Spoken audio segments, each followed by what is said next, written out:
اتقان اور احسان پہ ایک واقعہ سناتا ہوں آپ کو, اور کمٹمنٹس کی بھی بات ہو جائے گی, اس پہ کمیونیکیشن کی بھی بات ہو جائے گی. حضرت عمر کے دور کا واقعہ ہے. حضرت عمر کے دور میں ہوا یہ کہ دو لوگ تھے, ان کے کھیت تھے.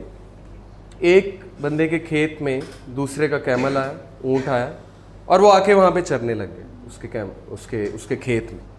دوسرے نے منع کیا کہ اپنے کیمل کو یہاں سے ہٹاؤ, نہیں تو کوئی مسئلہ ہو جائے گا. اس نے کہا کہ میں کیسے ہٹاؤں, جانور ہے, میں نے نہیں ہٹانا. اب اس نے بھی ایگو دکھائی, اگلے نے بھی ایگو دکھائی. اس نے کہا اسے ہٹاؤ, نہیں تو میں آپ کا سر پھاڑ دوں گا. اس نے کہا میں نے نہیں ہٹانا, آپ کر لیں جو کرنا ہے. اس نے پتھر اٹھایا, پتھر اٹھا کے اس بندے کے منہ پہ مارا, بندہ مر گیا.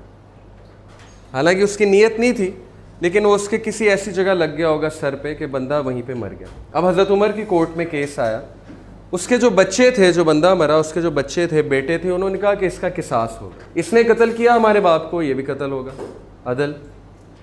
حضرت عمر نے کیس کی ساری ہیئرنگ سنی, اور پھر نتیجہ یہ نکلا کہ ٹھیک ہے, ہی کلڈ دیٹ پرسن, بے شک جو بھی ہوا, بٹ اس کا قصاص ہوگا.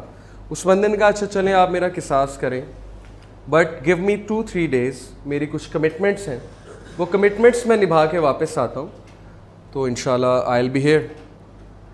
حضرت عمر نے کہا نہیں, یہ تو تم بھاگنے کی کوشش کر رہے ہو. تو کون ہے جو اس کی گارنٹی دے گا؟ کوئی ہے جو اس کی گارنٹی دے گا؟ اب اس کو کوئی خاص جانتے ہی نہیں تھے, نہ وہ کوئی اتنی متقی آدمی تھا. Do you know who gave the guarantee? Abu Zar al-Ghifari. He stood up, he said کہ یا امیر المومنین میں اس بندے کی گارنٹی دیتا ہوں, ہی ول کم بیک. اب حضرت عمر واز شاکڈ اینڈ ادر صحابہ دے ور شاکڈ کہ ابو ذر جیسا بندہ اس بندے کی گارنٹی دے رہا ہے, ہو نوز یہ بھاگ جائے گا, اور اگر یہ نہ آیا تو پھر کون پھنس جائے گا؟ ابو ذر, because the one who give guarantee, پھر اس کا مسئلہ ہے. حضرت عمر نے کہا اچھا چلیں آپ دیتے ہیں تو آئی لیو دس پرسن.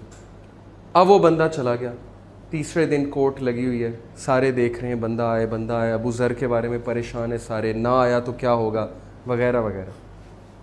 اب بالکل جب شام ڈھلنے والی ہے تو دور سے وہ بندہ اپنے گھوڑے پہ چلا آ رہا ہے, تو سب کی جان میں جان ہے. ابو ذر سے گلے ملنے لگ گئے سب کہ چلیں آپ نے گارنٹی دی تھی, یس کم بیک. اب وہ جب بندہ واپس آیا تو حضرت عمر نے پوچھا او مین, اے شخص واپس کیوں آئے ہو, تمہارے پاس گولڈن چانس تھا بھاگنے کا, جان بچانے کا, وائی یو کیم بیک؟ اس نے کہا میں بھاگنا تو چاہتا تھا, بٹ دین آئی تھاٹ کہ اگر میں بھاگ جاؤں گا تو لوگ کیا کہیں گے کہ مسلمان بھاگنے والا ہے, مسلمان کمٹمنٹ نہیں نبھاتا, مسلمان ایک وعدہ کر کے وعدہ خلافی کرتا ہے. سو جب میں نے یہ چیز سوچی اور پوری مسلم کمیونٹی کو جیپرڈائز ہوتے دیکھا اپنے ایکٹ سے, تو I came back.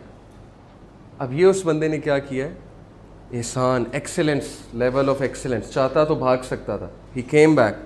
It's kind of an excellence level. اب حضرت عمر نے پوچھا ابو ذر سے کہ ابو ذر تم نے کیوں گارنٹی دی تھی؟ ٹھیک ہے بندہ آ گیا, بٹ کوئی اور دے سکتا تھا, اس کا قریبی رشتہ دار دے سکتا تھا. وائی یو گیو گارنٹی, تم تو اس کو جانتے بھی نہیں. ابو ذر نے کہا کہ امیر المومنین, آئی تھاٹ کہ اگر میں گارنٹی نہیں دوں گا تو لوگ کیا کہیں گے کہ مسلم معاشرہ جو ہے اتنا مسٹرسٹفل ہو گیا, کوئی کسی پہ ٹرسٹ ہی نہیں کرتا. آئی ڈونٹ وانٹ کہ مسلم کمیونٹی کو لوگ کہیں کہ ٹرسٹ ہی نہیں کرتا کوئی ایک دوسرے پہ. سو آئی گیو دس گارنٹی. ایک پازیٹیو جیسچر انہوں نے دکھایا, احسان کیا, بلکہ اتقان ہے یہ. ایک ان نون بندے کو جس کو آپ جانتے بھی نہیں, اس کی گارنٹی دے دیں واپس آ جائے گا. And he came back. آپ سوچیں اتقان اور احسان کا رزلٹ کیا ہوا. اس کے بچے وہاں پہ کھڑے تھے اور رونے لگ گئے بندے کے. انہوں نے کہا کہ امیر المومنین اس کو ہم معاف کرتے ہیں اور ہمیں نہیں چاہیے قصاص. حضرت عمر بیکیم شاک. ہی سیڈ ابھی 3 دن پہلے آپ اتنے غصے تھے, اب کیا ہوا؟ دے سیڈ کہ امیر المومنین وی تھاٹ اگر ہم نہیں معاف کریں گے تو لوگ کیا کہیں گے, مسلم کمیونٹی اتنی ظالم ہو گئی, کوئی کسی کو فارگیو ہی نہیں کرتا اس کمیونٹی میں. سو مسلم کمیونٹی کا سوچتے ہوئے ہم اس شخص کو معاف کریں. Now it's a great incident to take some lessons. اتقان اور احسان کا آؤٹ کم شروع کہاں سے ہوئی؟ یہ چین ایک بندے سے, ابو ذر سے. اس چین کو کیری فارورڈ کیا اس بندے نے, اور یہ چیز پھر کیری فارورڈ ہوئی آگے. So become that agent in that chain.